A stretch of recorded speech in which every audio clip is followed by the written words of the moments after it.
Alright everybody, welcome back to the channel, Fungi Film Reviews. Super happy to have you back here. Let's get right into it because there's been a lot since the couple weeks I've been out. I only like to kind of assemble a huge amount of information, break it down methodically, and then present it to you in the most Shinra Propaganda way possible. So you're going to be getting 1000 level Shinra Propaganda today. We're going to be talking about RED XIII and why he's a freaking liar. You can't trust this guy. And I'll show you very specifically why and his dialogue of why he's being untrue about what he's actually saying, okay? I know. Number two, I obviously want to talk about the one timeline theory we've seen through Hamaguchi and Katase's interview a couple weeks ago when they spoke about kind of their vision for the future of the game. I just want to do a light little talk about that because everybody kind of has been talking about that. So I just kind of want to put a little add my spin on it because obviously if you're on this channel, you want my spin. And my spin is I do the 360 no look. Then of course we have to talk about the trailer that happened last night. That was a phenomenal trailer. I did not do an instant reaction because I was watching Dream last night for most of it. Loved the freaking shirt tear on the Sid reveal. That was sick. So anyways, let's get into the video today. Roll the intro.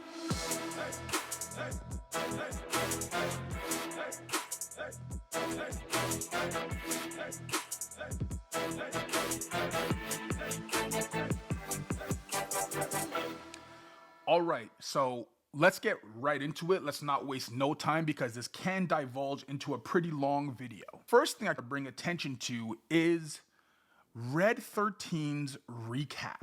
In RED XIII's recap, there's a few very important things we need to look over, okay? What I'm gonna try to explain to you today in this RED XIII / Promised Land / whatever is that my whole argument for Final Fantasy VII Rebirth is that what the creators and directors are doing is putting all the compilation kind of into one place so that you don't have to go everywhere, back to PS1, back to PS3, back to like you can just play everything right here and the story is going to be unraveled in a way that is much more clear as to why certain characters are making certain decisions, because the Final Fantasy VII version definitely lacks some dialogue that needed assistance through the Ultimators to get some clarity. And also in FF7 Remake, there's still some stuff in there that's still unclear. And even Ever Crisis. Why does Sephiroth keep talking about Jenova, his mother's confused little boy looking for his mom? Eventually he gets to the point where he's an adult, where he's accepted somebody else as his father because he's because he thinks they're a super genius, Professor Gast, and he kind of has that inner turmoil. But this is not about Sephiroth, okay? This is about RED XIII and his dialogue in the recap video. And I wanted to kind of go through the recap video with you so that we could actually see what exactly is going on in RED XIII's head. So essentially here what we're going to have is RED XIII's recap video. I want to kind of get the dialogue through so that we can kind of go through it together and see what exactly is going on, what's he talking about. Now, the video itself doesn't have the best dialogue for the episode, but let's just kind of go through it together and let's see kind of some thoughts and ideas that are kind of going through people's heads right now, right? There is so much to tell. Where should I even start? With all that we saw, what we heard, what we felt, this planet of ours, destiny, our part in it. Best to start at the beginning, perhaps. Midgar. So obviously this is footage from, I think this is from the initial trailer actually, revealed trailer for FF7. And they showed all this previously. The city of Mako, ruled by the Shinra Electric Power Company, who drained the planet of its very essence, the life stream, and processed it for industry as Mako. So we initially see here, there's the dialogue of Shinra being this huge evil company, which I don't disagree with, and how their manipulation or use of the life stream to use Mako as an energy source and materia as an energy source is what's drawing the live stream away from the planet's use of it. So we need to attack Shinra. That's essentially kind of what Red's saying here. Our world was dying, and so few could hear her cries for mercy. Our planet was dying, so few could hear her cries. That's kind of what Red 13 echoed in the Rebirth trailer when Aerith's like, oh, it's so green, it's so beautiful here. And he's like, nah, but nobody's hearing the world cry, or the earth cry.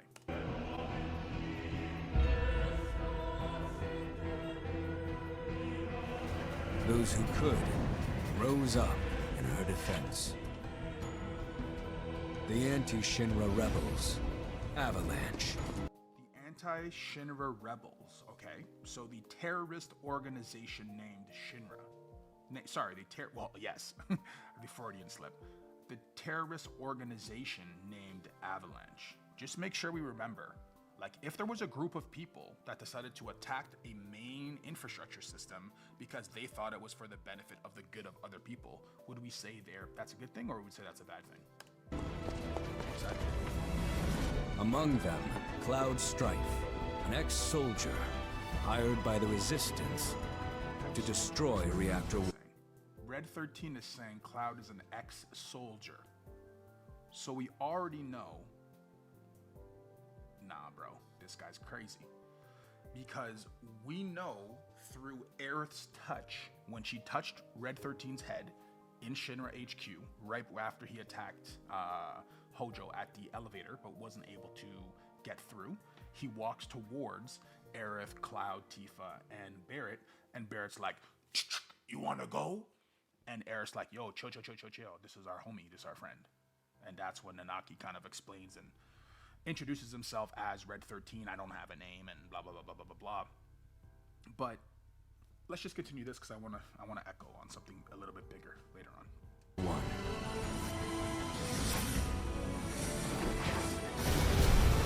In Sector 8, amidst the aftermath of the attack, Cloud met a flower seller named Aerith.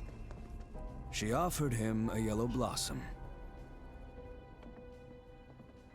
One said to symbolize reunion. So the flower symbolizes reunion. Reunion of old lovers, reunion of who knows, okay? Does it mean Hojo's idea of FF7 original, of the idea of reunion, that everybody who's infected with Genova cells will eventually come together? I don't think that's the reunion they're talking about in this game. I know. It's the same game. It's not the same game. This game is not the same game. What Red 13... Let's just play this thing. And thus was destiny set in motion. With Reactor 1 gone, Avalanche set their sights on Mako Reactor 5. Unfortunately, they were playing right into Shinra's hands. The company was able to draw the wool over the people's eyes. And in the end, destroyed Sector 7, killing thousands and laying the blame at Avalanche's feet. Though dear friends were lost. But that is what happened. Not the Sector 7 platefall, but the terrorist acts that led to the Sector 7 platefall. And the thing too that's actually... It might sound, okay. It might sound like I'm giving Shinra a pass. No, I'm not giving Shinra a pass, but I'm also not giving Avalanche a pass.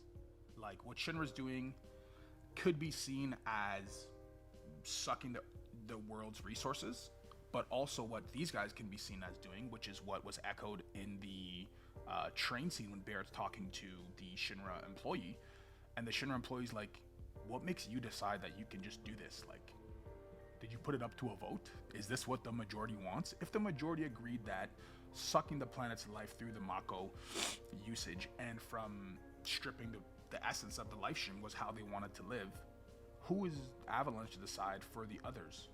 Questions that I think about. Avalanche had no time to grieve. Aerith had struck a deal with Shinra, who took her into custody. With her capture, Shinra's obsession was within reach. the fabled Promised Land. For Aerith. So this part here is part of a grander point that I want to talk about what they're doing with Red XIII's role and with the idea of Promised Land. So you heard it here first. The Promised Land in this game is real. Okay? What they're doing with this Red XIII recap and with this Red XIII, let me tell you what's going on in Final Fantasy VII Remake. What they're trying to do with Red XIII's character clearly is a rewrite. They're trying to make him seem like the Uncle Iroh wisdom, the Morpheus wisdom, the Merlin wisdom. And what do all those stories have in common? Or Obi-Wan Kenobi wisdom. What do all those stories have in common? A prophecy. Prophecy of the One. I know you're probably thinking, what the hell? Final Fantasy VII doesn't have a prophecy? Yes, it does. And I'll lay that out in this episode a little bit, just to give you guys an idea of the evidence is like right in front of us. And we're so stuck on Final Fantasy VII Original, Final Fantasy VII Original, Final Fantasy VII Original, that we're not willing, we're being NPCs, we're not willing to say, okay, well, what are they actually showing us? And what is what they're showing us now mean? I want to talk about the prophecy and why I know the Promised Land is real, because what they're trying to reiterate or re-emphasize in the game is the prophecy of Aerith and the Ancients and the Cetra. To first introduce the idea of how they're trying to kind of rewrite Final Fantasy VII as this prophecy type story, because there's always more weight in the prophecy of the One, the prophecy of the Sword in the Stone, the prophecy of King Arthur, the prophecy of prophecies, Darth Vader, Anakin Skywalker, all this stuff. It makes a story more engaging because so many people can interpret and misinterpret the idea of the One or the idea of a prophecy. But it also adds a lot of weight to the value of a character that might be lost throughout the struggle to overcome whatever adversity they're going through. So I'm going to use this flashback here when Aerith's a kid and Almyra is taking care of her. This is already when Almyra found Aerith at the train station and took her home and is now taking care of her as her mother's dying wish. I want to play to you here what Tseng says to Aerith, because it's not something that's in any of the original games. It's actually a reoccurring thought that happens throughout the game. And I want to kind of share that here, okay? So first, I'm just going to play some of the scene. And then came the knock. Coming!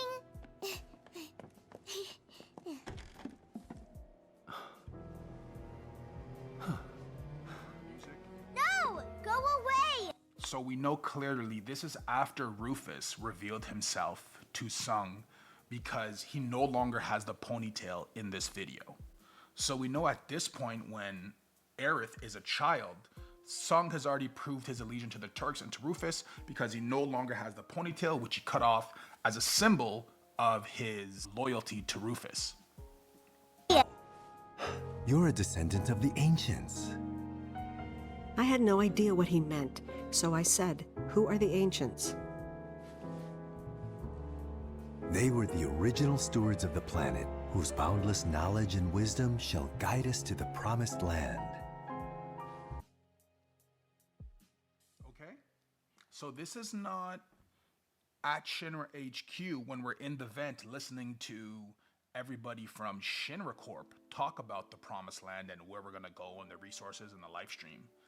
I actually think Shinra wants to be the first to find the Promised Land to take all the resources. Like, that's 100% what I think a multinational corporation would do, like Shinra Corp. Some believe the Promised Land to be a myth, others an allegory of sorts. So here, clearly referring to, so this is how you play a trick on somebody.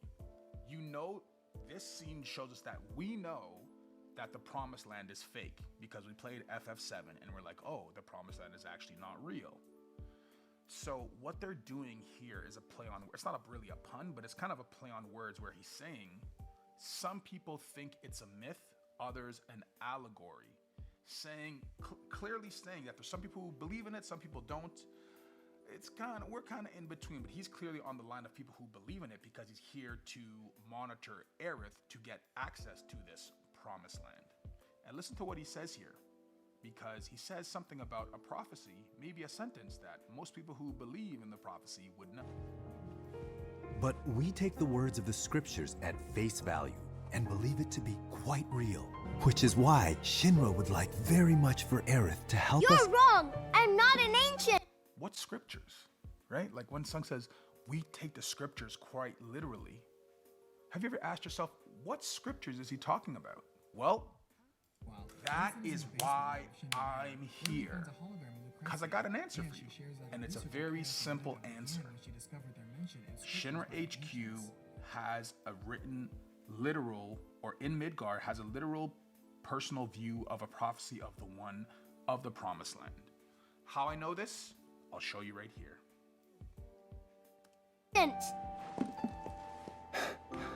But Aerith, even when you're all alone, don't you hear voices whispering secrets? No, never!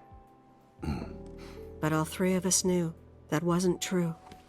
That man knew exactly who Aerith was, where she'd come from, and what she could do. And the place where we find these scriptures is likely all over Midgar, but we find it for sure right here.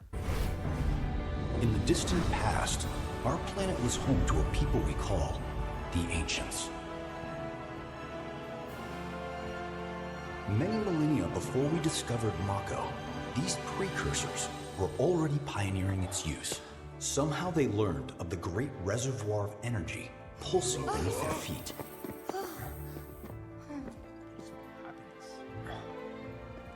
And once they had, the Ancients developed the means to harness this bountiful energy and bend it to their will. Side note, I think this is actually how Cloud got his strength to defeat Sephiroth the first time. I think because he's nearby to a Mako reactor, he somehow, by playing, or even maybe when he fell to save Tifa, I think somehow he was somewhat infused or had some sort of Mako presence in him to be able to withstand the Sephiroth stab and to chuck Sephiroth into the live stream. If that's the version that they're going to be showing us at the Nibelheim incident. But we don't know yet if they're going to chuck Sephiroth in or if Sephiroth is going to jump in willfully. We still don't know kind of the results of that, but it's not... The fruits of their labors have survived to this very day in the form of certain kinds of materia. Their scripture, too, has... What does it say? What does this say right here? And what did Tseng refer to? Some take the scripture as literal. So we know now in the Final Fantasy VII world, there's Loveless, and there's some sort of kind of Bible scripture book that tells them what's going to be happening next, or what has happened in the past and what's likely to come into the future. Endured. We who are born of the planet, with her we speak, her flesh we shape. Remember these words. He who are born of the planet, with her we speak, her flesh we shape. Unto her promised land shall we one day return. Unto her promised land shall we one day return. By her loving grace and providence, may we take our place in paradise. May we take our place in paradise. Alas, the ancients themselves are long gone. 2,000 years ago, a meteor brought an end to their civilization. But before their fiery end, did the ancients find their promised land? Even now, we have only to wonder. Times have changed. So now tell me if you recognize any of the scriptures that were read out by the guide in the virtual reality, and how maybe one of these people know what the hell he's talking about. Let's see. We who were born of the planet, with her we speak, her flesh we shape. Interesting. How would Barrett, the brute of the group, know these scriptures? The simple answer is somehow he would have access to what information Shinra is sharing with the rest of the world. Is it public information? Is it information that they're shared as kids, as stories? Let's see if he clarifies. Unto her promised land shall we one day return. Okay, promised land again. By her loving grace and providence, may we take our place in paradise. You know it. Aerith think. She says Yeah, no. well, honestly, I thought that part was just a fairy tale. Some believe the Promised Land to be a myth.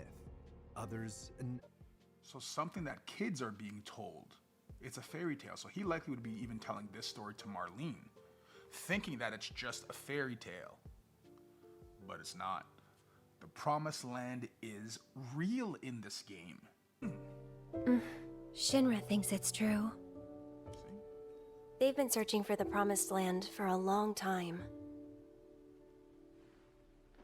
And they must think you can lead them to it. Can you? Good questions. Nope. Someday, maybe, I'll find it in me. See, like, what does that mean? Someday, maybe I'll find it in me. Does that mean that the Promised Land is something internal?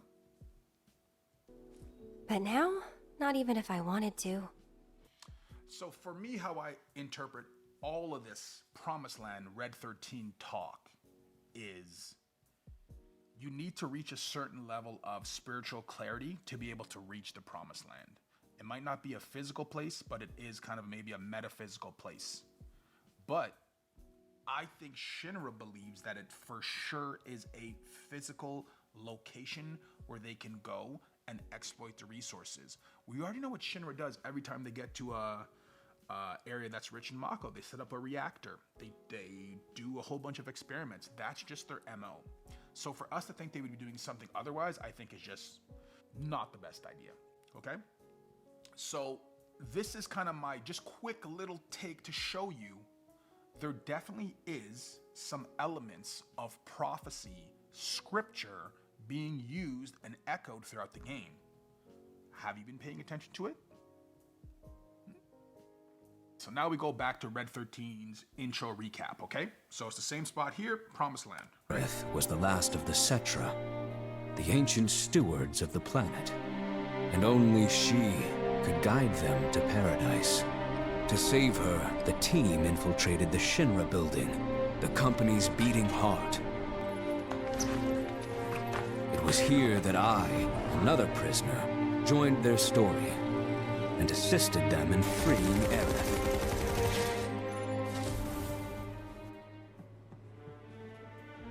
Yet during our flight, we came face to face with a man thought dead.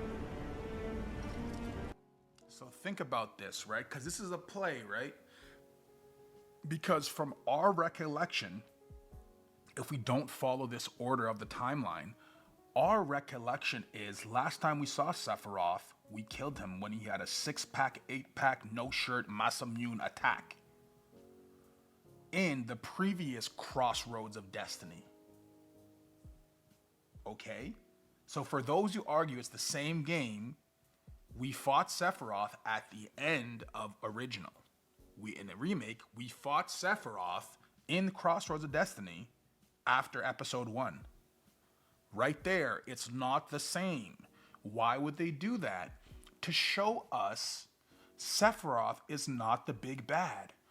All this freaking trailer is maximum misdirection. Sephiroth's the only bad guy. Da-da-da-da-da-da. He came to Shinra. He attacked us. Da-da-da-da-da. No, man. It's not that. It's freaking... What's that freaking shell game? It's shell game. Oh, look here. Here's the quarter. That's what it is. And I know it's hard to kind of like look at it and say, oh, well, no, you're not. It's like, no, you're not looking. I'm looking, you're looking. But we're just looking like this way. So anyways, this whole trailer, misdirection. Most of it. The vaunted war hero, Sephiroth. Before he could be stopped, Cloud's foe fled with the corpse of Jenova. So this is true, but it's not entirely true. We know that a Sephiroth clone, Marco, was the first to grab Jenova's body out of this prism at the Shinra HQ. Then when we defeated Jenova, after Sephiroth juked Barrett, what happened was that clone is now dead, and we see a new clone pick up Jenova. Neither of these clones are the same Sephiroth we fight at the end of the game. Just so you're aware of that. Nomura even said, like, he quoted this after the game when he said, oh, what about the Crossroads of Destiny and this and that when you fight Sephiroth? And he says, like, oh, which Sephiroth? Because I think he said there was 5 different versions of Sephiroth in the game.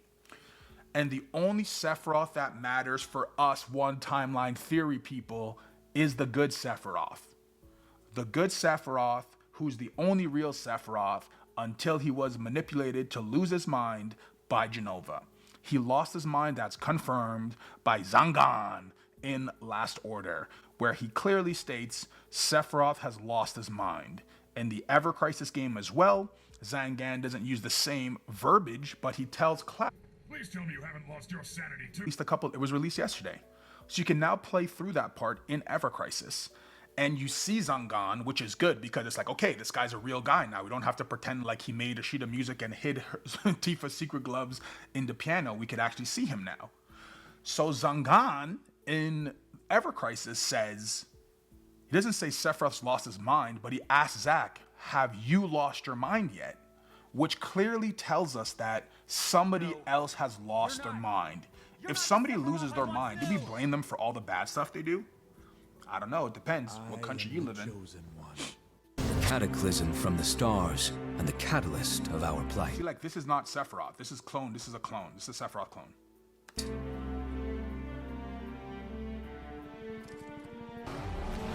Eventually, we too made good our escape. Pursuing troopers defeated, we raced toward Midgar's edge.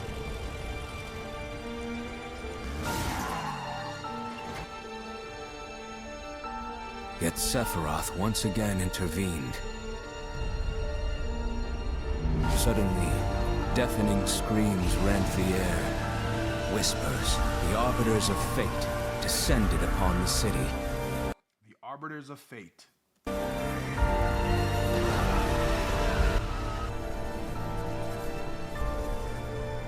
Before their imposing wall, Aerith warned us. This was Destiny's crossroads. Every moment, every action, every step taken had all been as the Whispers willed it. So that alone, why would they try to change fate? The only reason they would try to change fate is because Aerith is trying to change her fate. To fight them was to break free. On the other side of fate, Sephiroth waited, the Whispers undulating within him. So this tells you the Whispers are within him. The Arbiters of Fate are within Sephiroth, either under Sephiroth's control or in Sephiroth's body under Jenova's control. Because why would Sephiroth, who is clearly 1,000 times stronger than Cloud, not swing and just let Cloud slice him in half to let the Whispers release? It doesn't make any sense. Last time Cloud tried to jump strike Sephiroth, he did block stab. Cloud brought his blade down upon his rival, sundering destiny. The fight won, and the shackles of destiny broken. The shackles of destiny broke, meaning there's no guaranteed timeline. We stood before the unknown, a world of boundless freedom. And that is Red 13's biggest lie of the trailer. And it kind of bothers me because, look, I'm no FF7, well, I guess I am kind of a freaking geek, but I thought those who know this stuff better than me would pick this up so simply. but I haven't seen one person talk about it. We stood before the unknown, a world of boundless freedom. It was there. But wait, has somebody else said that? Boundless freedom. Let's see if Red, lying Red 13, left anything important out of Aerith's statement about boundless freedom. Let's take a look. This is the point of no return.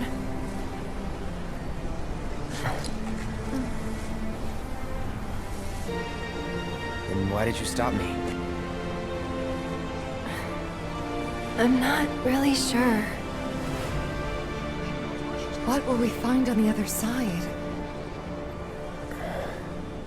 What will we find on the other side? Boundless freedom? Let's see if it's just boundless freedom that we're gonna find. Freedom.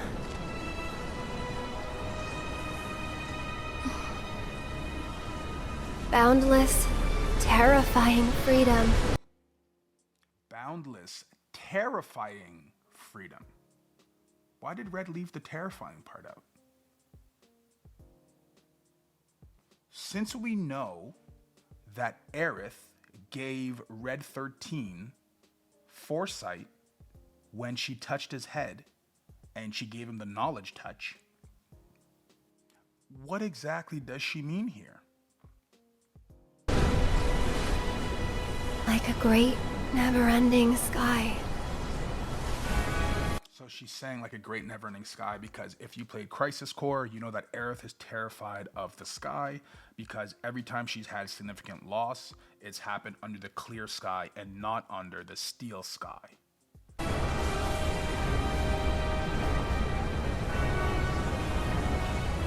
What you heard just now were the voices of the planet. Those born into this world, who lived and who died, who returned. They're howling in pain. Because of him, Sephiroth?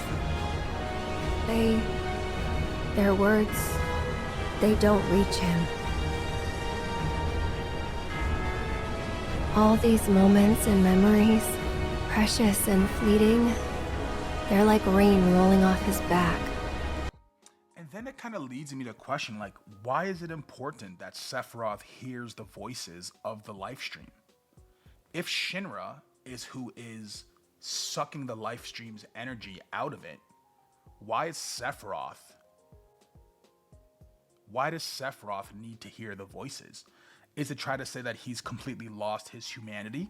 He can't hear the crying voices that are actually crying out for help? Does the live stream also cry out from sadness and happiness? What if Sephiroth didn't exist? Would the whispers still exist? Would they not exist? Are they just subsequent because of Sephiroth? These are all kind of questions that for me need clarity.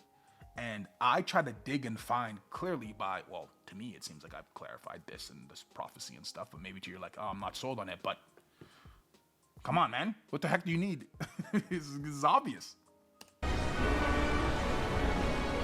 And when they're gone, he won't cry or shout or anything. He'd tell you that he only cares about the planet, that he'd do everything in his power to protect and preserve it. But that is exactly what he says. If you watch Advent Children, if you watch what Sephiroth himself says his plan is, and okay, just to be very clear, when I say Sephiroth's plan, I don't mean Sephiroth himself, his plan. Everything, and I know people think, every single thing Sephiroth is doing since the Nibelheim accident is controlled by Jenova.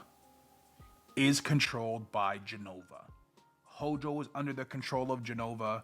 You missed it, but go back. I might add it, but go back and watch when Hojo sees Cloud and he's like, "You're not a soldier."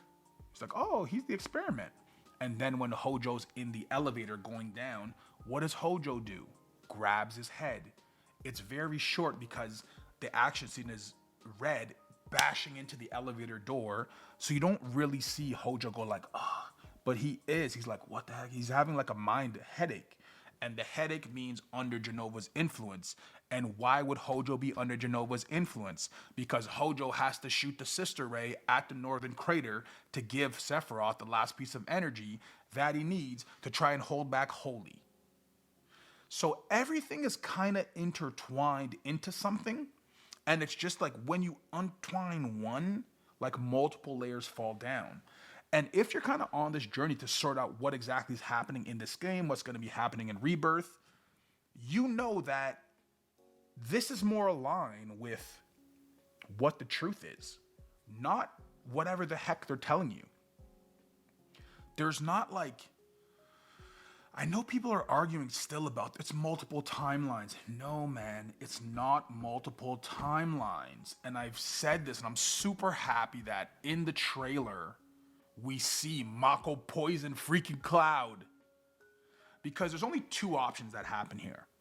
One, we've always been under Zack's timeline. Everything that happened in FF7 original is in Cloud's head. He's a crazy Mako poisoned out crazy fool.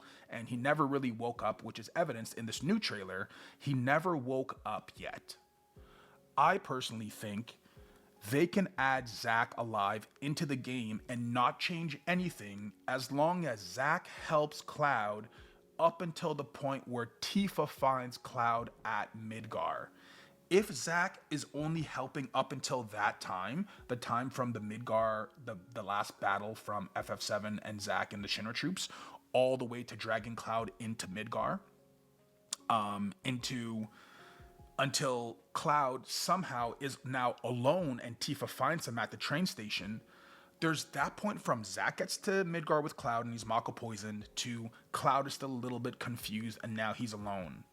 So we know that even if they wanted to just keep the regular story, let's say you disagree with the one timeline theory, I'm an idiot, everything, all my stories are stupid.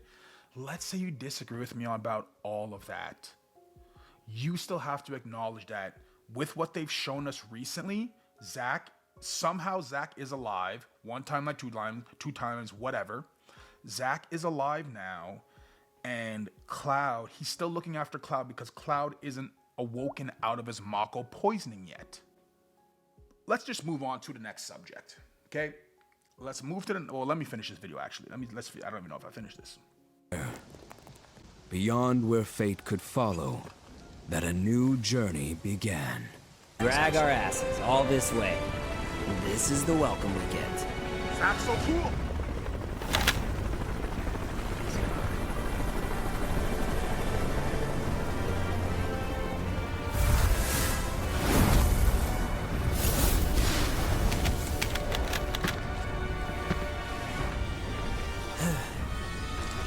Boy, oh boy. The price of freedom is steep. And this is the part I wanted to get to. The price of freedom is steep. Red says boundless freedom. Aerith says boundless terrifying freedom.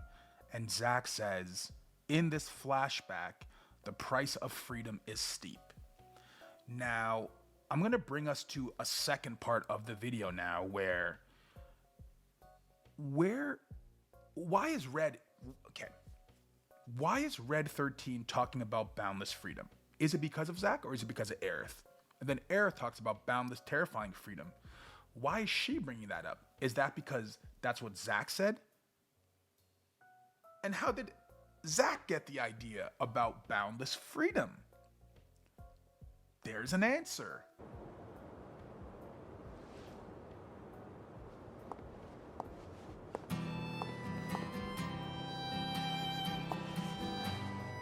When I was a kid, I always wanted to have wings. You know, like an angel. If people had wings, they'd be monsters. Because he's hurt by Wings symbolize freedom for those who have none. Wait, what? Wings symbolize freedom for those who have none.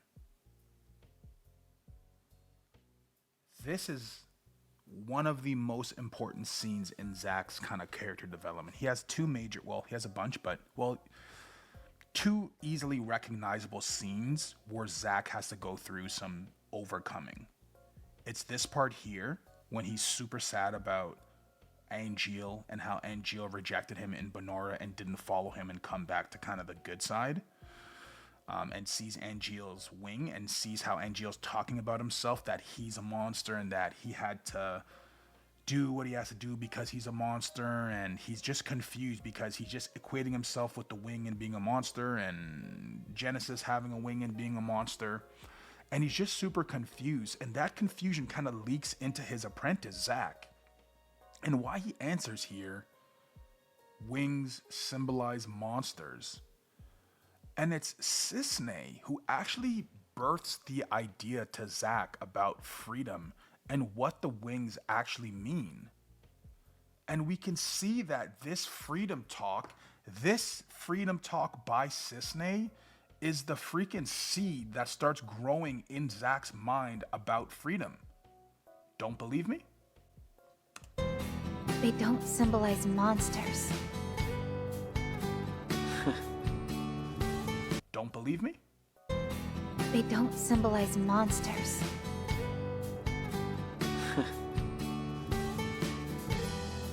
And what you're doing? Let's see what Zack says to Angie now. This is after he spoke with Cissnei. Working for Hollander now? What is it you're after? World domination. That's not even funny, man. How about revenge? For what? Angeal! This could actually answer what Sephiroth reasoning is also, right? So listen to what Angeal's saying. And I know the Angeal video, I'm going to release it. Oh, man. I know the Angeal video, okay? Just, I know.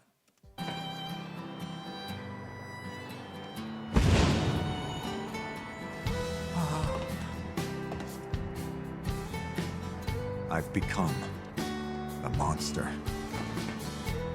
A monster's objective is usually world domination or revenge. You're wrong. Those aren't the wings of a monster. Well then, what are they? Angel's wings. Boom, baby!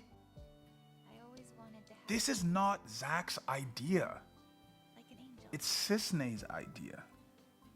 Wings symbolize freedom for those who have none. They'd be monsters. Wings. Let's see if Zack mentions anything else about this stuff.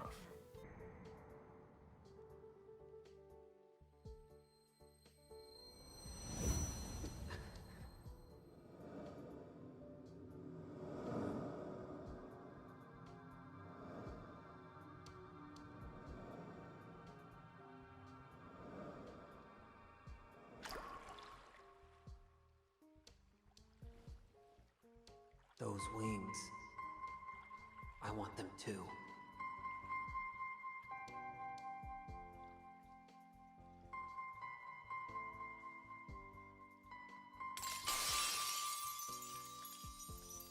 Then what should an angel fight for, Zack? Please, tell me. To be human.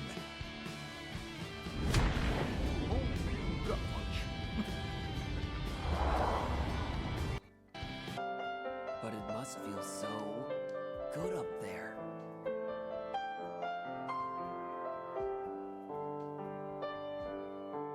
Those wings. I want them too.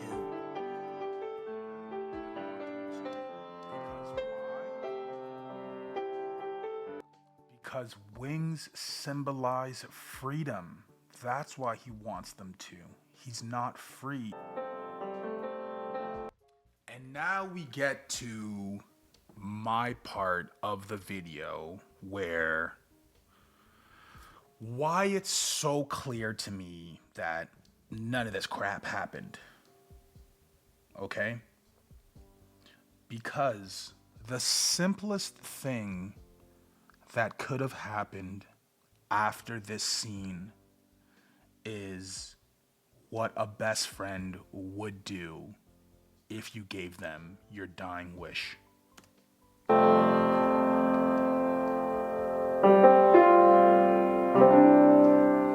If you see Aerith, say hi for me. If you see Aerith, say hi for me. So let's check if the developers have been trying to tell us that Zack's journey is about freedom, or if the Final Fantasy VII community has tried to shut down these ideas because they just don't like them. I don't like where the story's going, so I'm gonna boycott. When it's like, dude, let the creators create. You're the player. Let the creators create. Now everyone's doing whatever they want. So let's see if the idea of freedom has been in Zack's head before, because this is non-canon anymore. And when they say it's non-canon, they'll never tell you what part. What part is non-canon? Where they find Tifa's dad? When Tifa attacks Sephiroth? When Cloud comes in? When Cloud wakes up out of his poisoning? This scene about Zack escaping with Cloud? The Turks being after Zack? When Sephiroth jumps in versus chucked in by Cloud into the live stream? They never say what is non-canon. They just say, oh, that movie is non-canon. When there's just small discrepancies between this and the game. Like Sephiroth's scene, and I'll have to do another video about like the ending scenes of Last Order, FF7 OG, FF7 Remake, and show the clear differences, and even Ever Crisis when we get to that part, but show the clear differences between the Nibelheim incident and the Shinra Manor to show clearly where Sephiroth went loco, who he's talking to, is it Zack, is it Cloud, and how that story is presented to the viewer, okay? But for now, just think Cissnei, freedom. This is how we got to where we are. Red 13 said freedom. Aerith said terrifying, boundless freedom. Sorry, Red 13 said boundless freedom. Aerith said terrifying, boundless freedom. Cissnei said freedom, and you need to get a wing because an angel's wing is what it means for freedom. Zack saying in his dying wish, I want those wings. And now going to the canceled, non-canon episode of The Last Order Final Fantasy VII, part of the compilation. I don't need an assurance on my life. What I want is freedom! What I want is freedom. Now I'm just going to take a quick look at Zack and what's happening after he broke out of the Shinra Manor to show you that, one, his loyalty to Angeal is very deep. Can't do much when I've got Cloud to worry about. You hear that? Where do I go from now? I can't do anything if I've got Cloud to look out for. See, in the Final Fantasy VII Rebirth trailer, the first thing Zack does is get rid of Cloud to then go see if he can do some hero crap. That's like the first thing we see in the trailer. We see Zack coming into Midgar, offloading Cloud to, I forget her name right now. Just offloading him. Just boom. But he's not offloading him. He's just following his plan. His plan that he told us in Crisis Core. Because the timeline is Zack's timeline. The story is before Crisis, Crisis Core, FF7 Remake, Rebirth, Redemption, in case you're wondering what the next one's called, and then Advent Children. That's what they told us. That's what we have to go with. As simple as that. But most people will think that because we get into Advent Children, that Cloud's view of his reality is what we're playing. But I think what they're telling us is no, actually, this is actually happening in Zack's timeline. Zack dies. We just don't know how yet, how he really dies. I think it might be, I don't know. Cloud might kill him. He might, I don't know. He might be activated by Jenova because clearly we see him that he's not activated yet. And every soldier first class is injected with Jenova cells. This is a fact. We know Marlene tells us in the introduction to Advent Children when she's discussing her ideas of the live stream. And I have to make another video about the live stream also because we get multiple different versions of the live stream through the game, through the Ultimania, through Rufus and Advent Children, through Tseng and Remake, through Zack, we get multiple different views of what the life stream does. Even Ever Crisis Introduction is different discussing the life stream than Marlene is in Advent Children. And you would think that everything would coalesce and would be perfectly smooth, but I think that's the entire point of this game. All the loose ends, notch them together, get everything clear as day, and work with it, right? So we're going to go back into Final Fantasy VII Reunion here because there's an important part of foreshadowing that I think is very important here. And where our mind needs to be right now is Zack's dying wish to Cloud was, if you see Aerith again, say hi for me. So these are the memories leading up to where Zack's final plan is, which is, I need to be reunited with Aerith. Aerith sent me her 89th letter. I got it from this flying wonder dog and Angeoclone thing. And she says she has 88 other letters. Tseng also confirms in Last Order, I have 88 letters for Zack. Make sure we find him. If we find him alive, we need to find him alive. He's in the predicament that he's in right now because of us. If we never got involved, maybe he would not have gotten to this situation. So there's clearly some pain and suffering and guilt that Tseng and maybe some of the Turks are feeling for the predicament that Zack is in, especially knowing that all of Shinra's dark side. And the Turks are the Turks. I don't want to say they're a mercenary group, but they're pretty much guns for hire. They have loyalty to Shinra or their direct boss first and nothing else. As long as they do what their boss tells them, they think they're doing a good job. Helping the world, not helping the world, whatever, they follow orders. And everybody knows a good soldier follows orders. Okay, back to Cissnei. Angel, what should I do?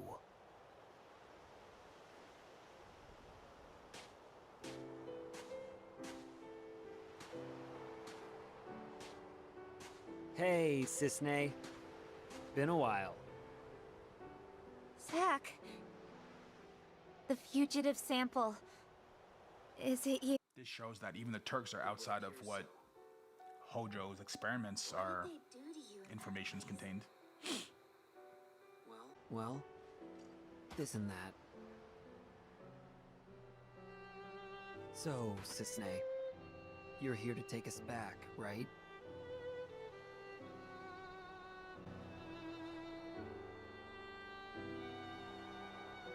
Please, just walk away. Who cares about her? I don't want to hurt you. I thought we could outrun the army. But the Turks are a different story. Zack, I'm sorry. Like you have a chance with this freaking flying star. The Turks are here too. It's too dangerous to move now. This guy's dusted. We'll rest until morning. Then we'll leave at dawn. Nah, we'll be all right. Cissnei.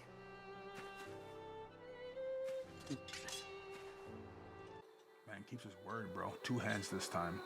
Wait, he's the other sample they collected at Nibelheim. Why did you come here? I told you to go away. He doesn't look well, Zack. Is he all right? Mako poisoning. Severe case. He doesn't look good. The experiments, isn't it? Yeah. She's catching on. Oh my god, Shinra's behind all this. Yeah, bro. What the hell do you think? Hey! Son, I've lost the target. Only somebody who cares about you would take that amount of risk. So think about that, okay? He drove in a motorcycle from outside Shinra Manor, outside the greater Shinra Manor area, Nibelheim area, and he drove all the way to Gungaga, okay, to see his parents. Yeah, well, I guess you're right. It was pretty careless. He's flirting right now. We'll be going. Be careful. She's flirting. Security is very tight right now.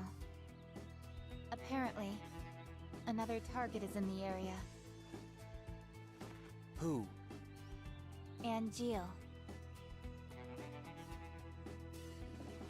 I see. Lizard Angeal. I see. He died by your hand. You're not surprised. I think he may have helped us escape Shinra Manor. Interesting. The sighting reports were true. But why would he come to a place like Gungaga? He came here to see you. What other reason could there be? Run away if you can, Angeal. The Turks are watching. I'll give you 10 minutes. After that, I return to the Turks. Return? Right now, I'm not in the mood. I can't bring bad news to your parents.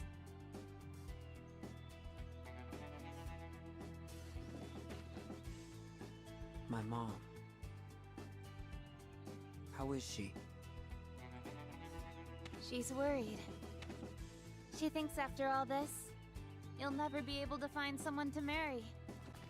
What's up with that? Cloud's They're story, nice right? people. When his mom And they're says, doing fine. I hope you find someone cute to get down and settle with. Good. What's up with that? That's all I need to know. This is where we learn the deeper root of freedom. Why she wants freedom. It's likely How's she your was folks? We'll just... I was raised inside Shinra.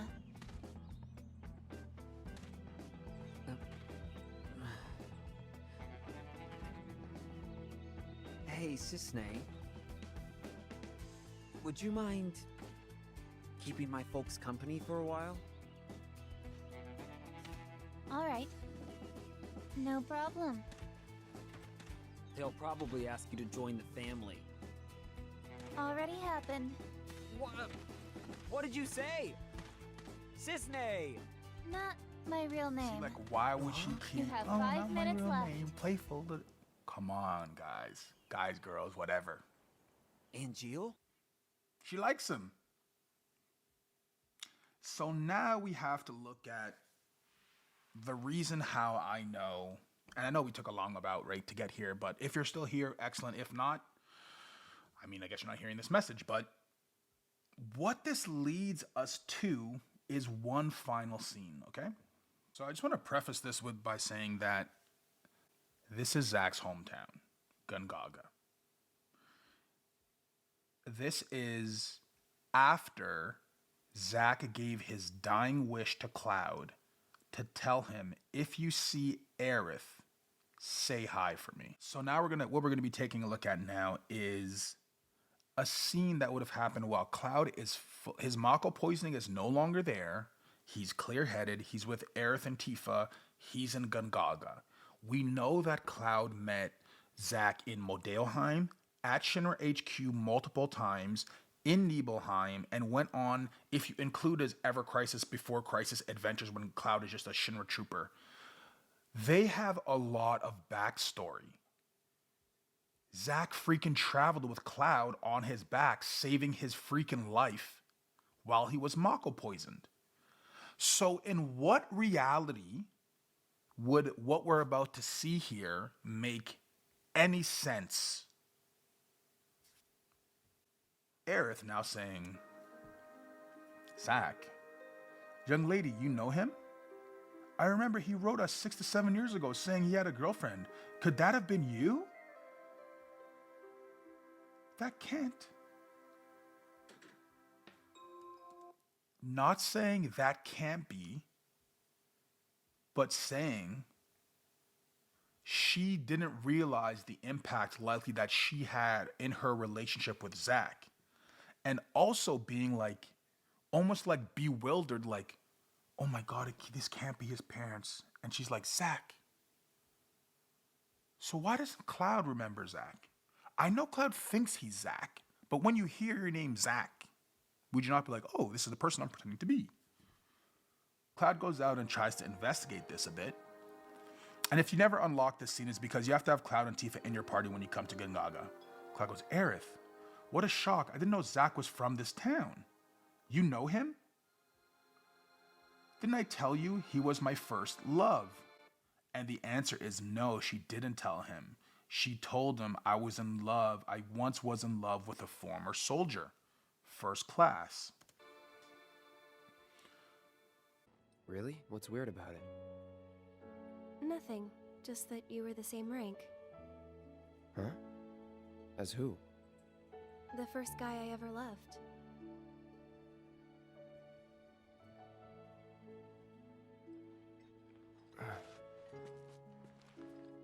What's his name? I probably know him.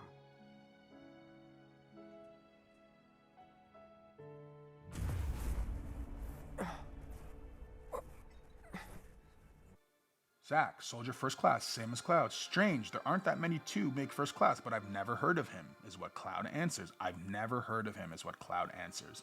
That's alright, it's all in the past now. I was just worried because I heard he's been missing. Missing? I think it was 5 years ago. He went out on a job and never came back. He loved women, a real ladies' man. He probably found someone else. Hey, what's wrong?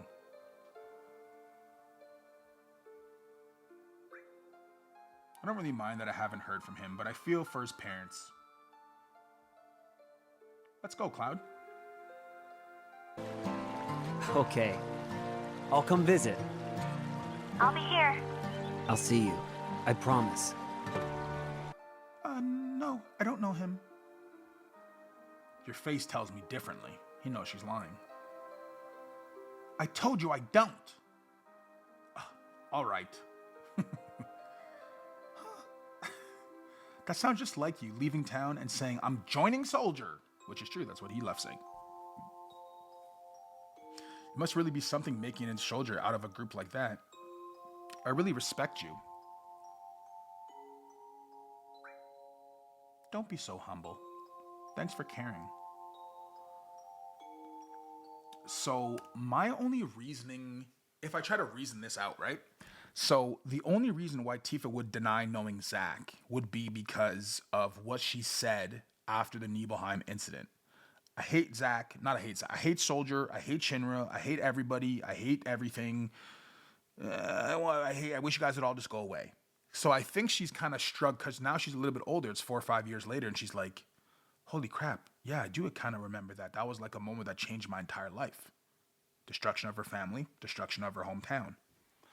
So, like, for Tifa, it's hard for me to say, like, oh, did she know him? Did she not know him? Of course she knew him. She has a picture with him in this friggin' game and tells Cloud later in the game that, yeah, he came to the town and I gave him a tour how to get here and here, and then realized that Cloud was actually there as one of the paratroopers or troopers, whatever.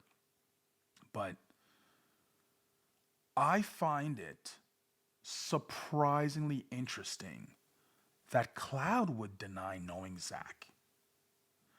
And that's why for me, where it's like,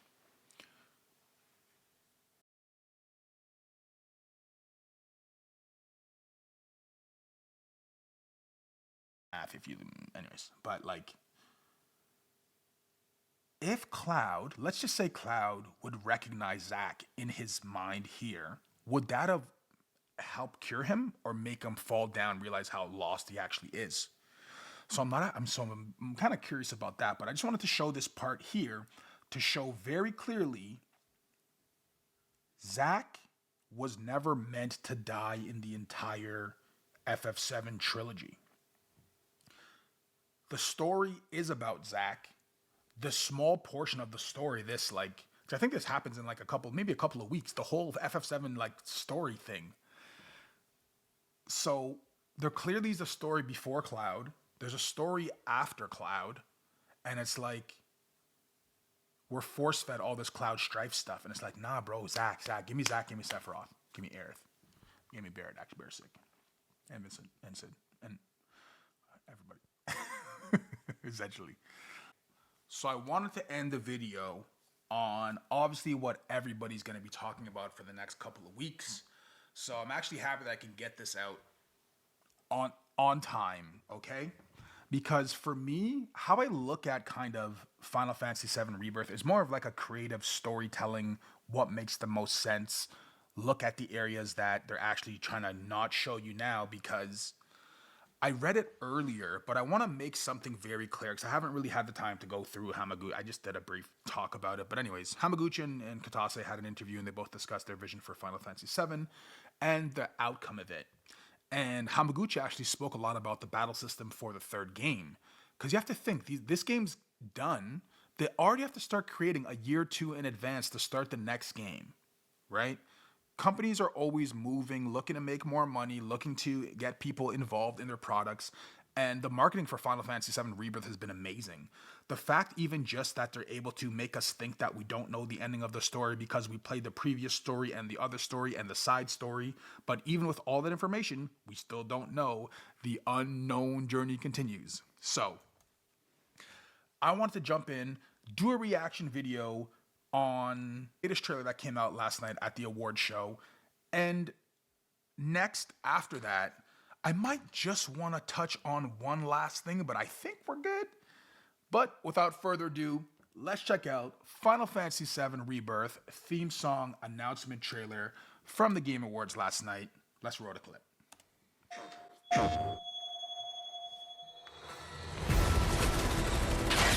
I'm feeling every single bullet. Their ire manifests once more. Do not underestimate this foe. Your foe? Sephiroth. What am I supposed to do? Their luck runs out, but mine doesn't? I'm the only one who gets a pass? Sometimes, I don't even know who I am. I forget things everyone else remembers just fine. And know things I've got to know right now. Cloud, it's okay. You saved me before. Now it's my turn. Is it you, or is it the pooch? I'm just messing with you. That there is our man. When fate sets us a challenge, we must rise to meet it. Are you ready to rumble? Aerith, is there anything I can do for you? I want to help. Friggin' Sid, man. I'll never forget the Advent Children. You want off? Jump. Look at me, Barrett. You think I want Marlene to see? Dime looks crazy, like Joker crazy. Promise not to tell? When she wakes up... I know it was... This exact scene tells you I was 100% right. Cloud is Mako poisoned. Everything that's going on in this friggin' realm of Final Fantasy VII OG and all the, after the Midgard, we're gonna go find this, and we're gonna go find this, and we're gonna find... All of that story is not real. That is Cloud's journey that he is going through to free himself from the Mako poison. When he wakes up out of this Mako poison, he will be with Zack, and then we'll be playing from that point on forward. Okay? Zack does not clearly have his journey. He has the Buster Sword. Hamaguchi said, and Kitase said, this leads into Advent Children.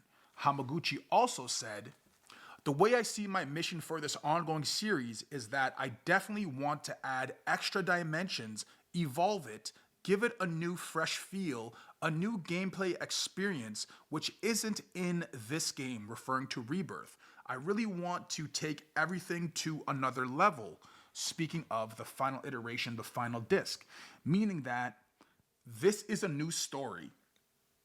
I'm sorry, it's not Final Fantasy VII Original. It's not anything you think it is. It's what I think it is. Okay? And I think this scene right here with Marlene perfectly illustrates that. We have Cloud knocked out in the back. They're clearly at Aerith's house. And think about that. Where did Zack tell us he was going to go when he came back to Midgar? You won't see it in FF7 Remake. You won't see it in FF7 Crisis Core. You won't see it anywhere but... What are you going to do once we get to Midgar? I got a place I can crash for a while. No, wait, the mother lives there too. So where's Zack referring to that he has a place? He's referring that he has a place at Aerith's house because he considers Aerith to be his girlfriend, but he's been missing for 4 freaking years. And now, let's go back to the trailer. What does this place look like? It looks a hell of a lot like Aerith's house, which is exactly where Zack said he was going to go in OG. Which is exactly where he also said he was going to go in Crisis Core. So, how is this not following the story? When she wakes up, a scary man is gonna kill her. Boom. So that clearly is how Zack dies. I know it sucks. Zack clearly tries to save Aerith or tries to do something to trade himself for Aerith. But I also think they can just make the second game have like a dual option. Save Aerith, don't save Aerith. But I also said, since this is 2 discs, one of the discs is going to be Zack's timeline and the other one's going to be Cloud's dream. Yeah, I ran away. I came back here because...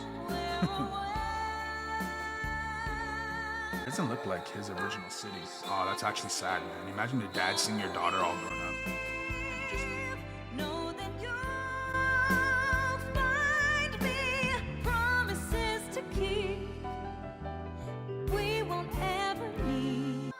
What is this? What is she wearing? I wish I could say, but believe, know that you'll find me promises to keep. We won't ever need. Please, I'm begging you, lend me your strength.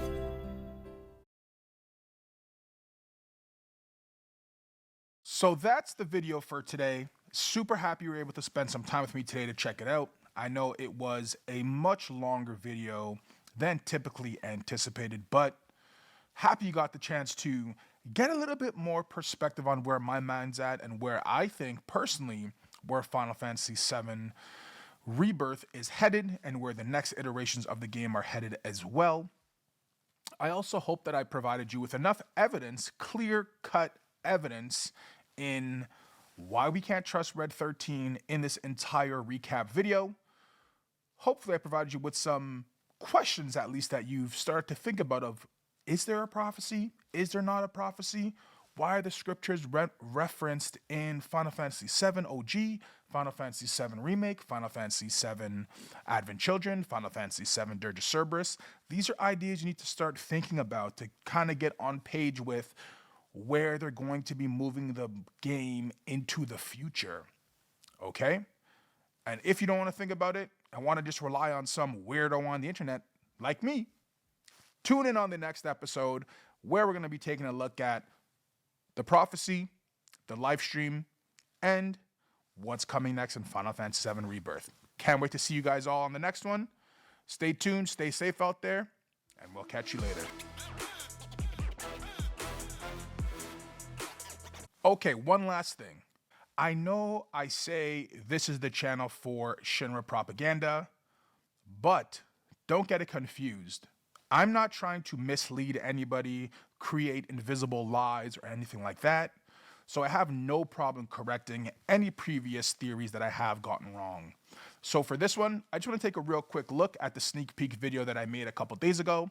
And I want to, I guess, provide some additional information. So the Japanese trailer of the theme song came out, and at the end of the trailer, the translation is, "O planet, guide me your strength."